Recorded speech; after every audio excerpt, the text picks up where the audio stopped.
sénégalo-turc. Autre bonne nouvelle chez nous, les syndicats de la justice mettent fin à leur grève.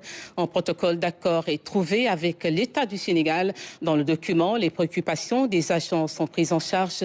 Les négociations vont se poursuivre pour des solutions définitives. Les précisions de Claire Diop. Suite à plusieurs concessions de part et d'autre, un terrain d'accord est trouvé entre le gouvernement du Sénégal et l'entente syndicat des travailleurs de la justice et l'Union nationale des travailleurs de la justice. Une étape majeure dans l'apaisement du climat social. Le protocole prévoit plusieurs aspects: révision des statuts, revalorisation des carrières et mesures financières. C'est un long combat qui a démarré depuis 2017 et qui aujourd'hui aboutit à un protocole d'accord. C'est par rapport au reclassement des greffiers à la hiérarchie A2. Nous avons trouvé une formule où chacun de nous a fait des concessions.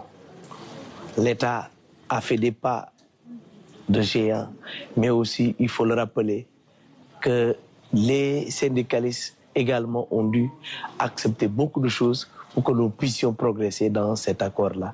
Et aujourd'hui, nous sommes arrivés à nous entendre sur donc, les modalités donc, de ce reclassement. Et c'est ce qui a conduit à la signature donc, de ce protocole de ce matin. Pour les parties prenantes, l'objectif est affiché: améliorer les conditions de travail des concernés tout en garantissant la qualité du service public rendu aux justiciables. Ça fait 45 jours que nous sommes en cessation collective de travail. Si cela ne dépendait que de nous, nous n'aurions jamais dû aller en grève. Et je pense que c'est en cela que ce protocole que nous venons de signer constitue un espoir. Nous avons pris date pour que des négociations sérieuses puissent continuer dans le temps et il nous appartient aux deux différentes parties de respecter les différents engagements qu'ils ont pris. La cérémonie de signature a eu lieu en présence du président du Conseil du dialogue social en sa qualité de facilitateur des négociations. Le protocole met ainsi fin à plusieurs jours de mouvement d'humeur.